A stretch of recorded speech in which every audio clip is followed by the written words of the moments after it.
Hi guys, it's Mrs. C here with Cycle 3, Week 12. I'm sorry this is getting uploaded late. We had sickness in our house last week, not Corona, thankfully, but I feel like Corona should have met with the other sicknesses and just claimed like 2020 is my year and there would have been a moratorium on all the other sicknesses because I don't think it's fair that you can also get sick with something else besides the coronavirus. So anyway, we had a little stomach bug go through and so I had needed a sub for this week. So I have not done this material in class myself. I did plan it and send it to my sub, but she's the one who executed it. So I can't speak for how everything went over, but I'll tell you what I had planned. Hopefully it helps. And again, sorry, this is up late. So anyway, we'll start off with geography like I usually do. So we have more mountain ranges. You guys, the mountains are hard just because it's hard for the kids to tell where they are. So I suggest if you have the ability to take your maps home and go through it with vis-a-vis markers. They are the like wet erase markers, and color them in for your kids yourself, especially for the younger ones. The older ones can probably find them. But it just makes it so much easier when going through class to already have those highlighted in different colors for them to find. It just makes it a lot easier. I prefer to do that. As I've said before, my oldest usually comes and helps me set up, and she will go around with the maps and do it with dry erase marker, which is fine, but that does erase off easily. So anyway, if you can take them home, that's my plan for the rest of these, is to bring the maps home and go ahead and have them pre-highlighted before class. But I set my little monster fingers. I found these in the Target party section, and they're just little plastic party dinosaurs, and they're really great because they have little noses, and so it's easy for them to kind of point at things, or you can use their arm and point at things. And since they're mountains, if I had been in class, we might have like slid down the mountains or went canoeing down through the valley, climbed up a mountain, all kinds of different things just to make it fun for the kids.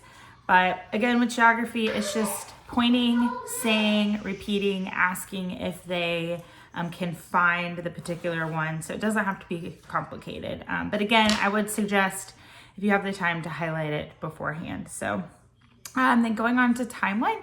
So we've got Genghis Khan rules the Mongols, which is like my favorite part of the timeline. I always feel like we should gather up in a kick line and do kicking with it, but that's not the actual hand motions. So you're gonna make a G, and a G looks like you're getting ready to pinch something, but your hand is facing upwards. So your first finger and your thumb are facing upwards, almost like they're getting ready to pinch something. So Gi for Genghis Khan, and he's gonna rule, so we're gonna salute the Mongols. So Genghis Khan rules the Mongols.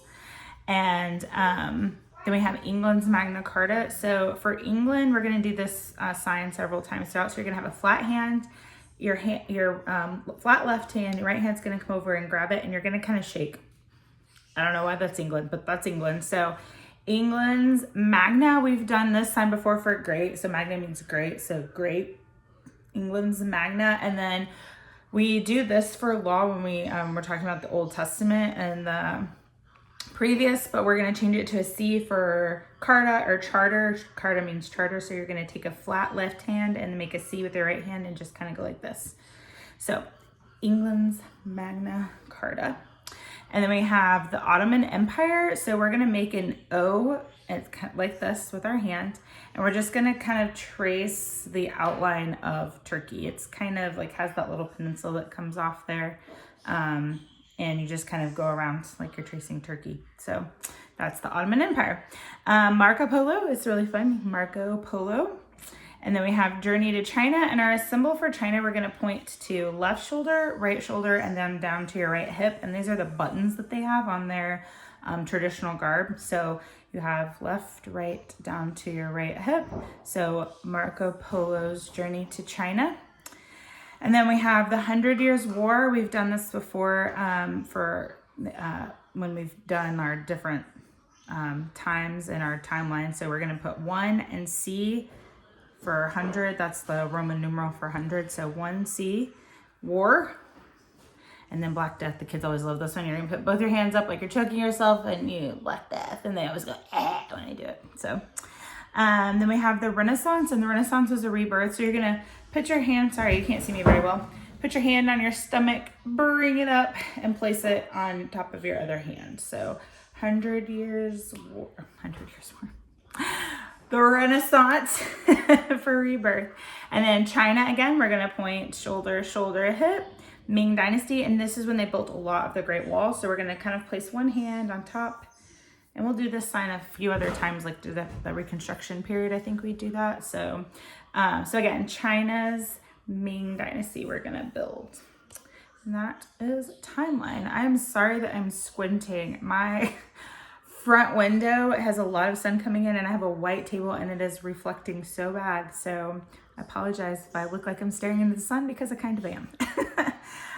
Okay, so for math, we have teaspoons and tablespoons. I just usually sing this one to happy birthday. So it says 3 teaspoons equals 1 tablespoon. 2 tablespoons equals 1 fluid ounce. Teaspoons and tablespoons.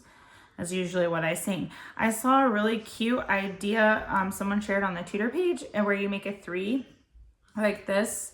So you say, it's like you're sipping a cup of tea. So 3 teaspoons, and then you put your hand flat, equals 1 tablespoon.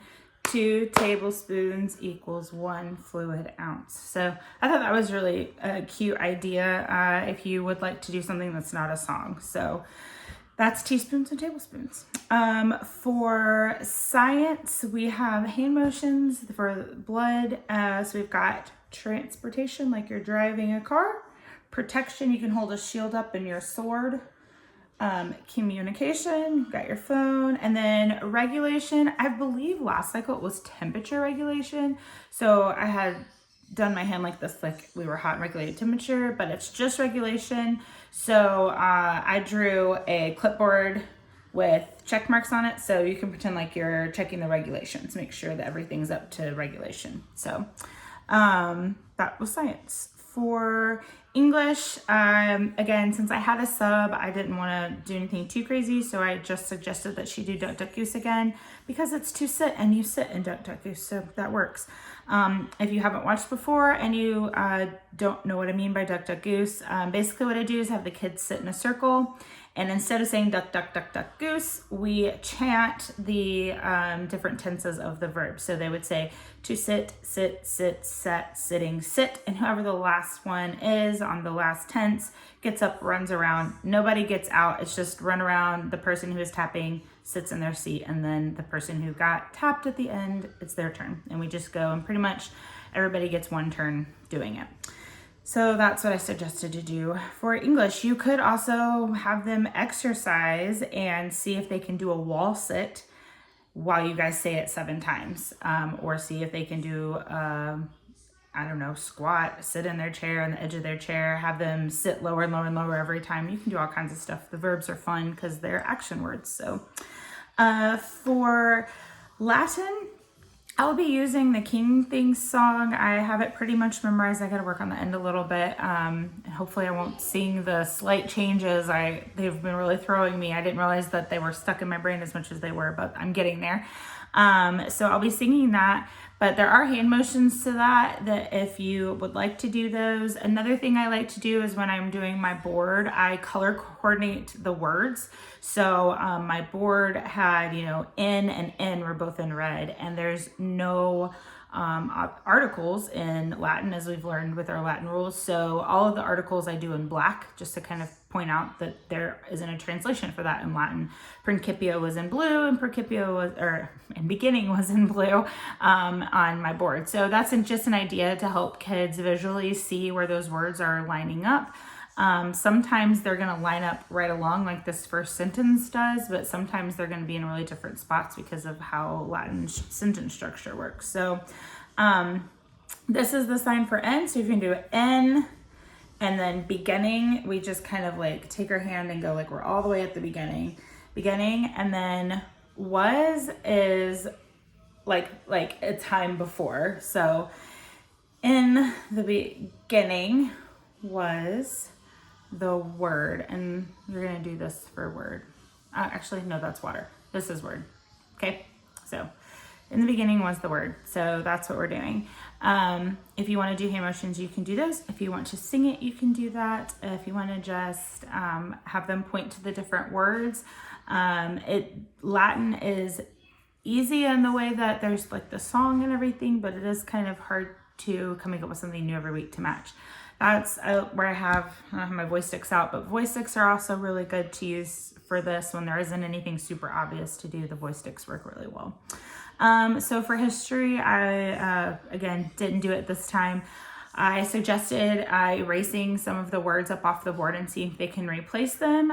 Probably what would have happened is I would have intended on doing that and got into class, and they would have begged to do funny words again, and I would have given in because they love doing it. So this is a fun one to do funny words for. I think this is actually the first one I ever did that for, because Appomattox is just a funny word in general, and Ulysses is funny. So I think in the last time I did cycle 3 with this sentence, I replaced it with General Rumpelstiltskin instead of Robert E. Lee.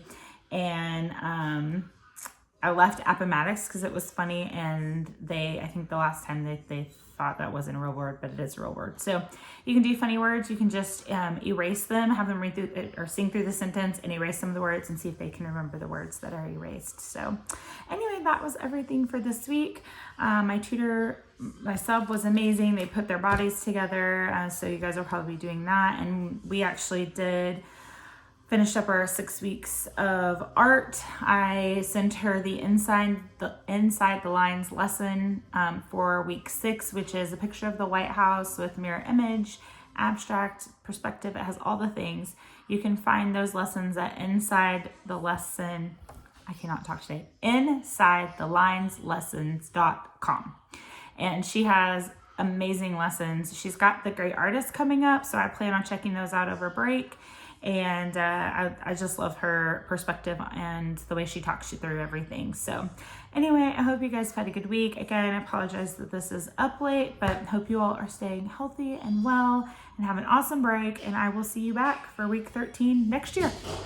Bye guys. Have a great week. Bye.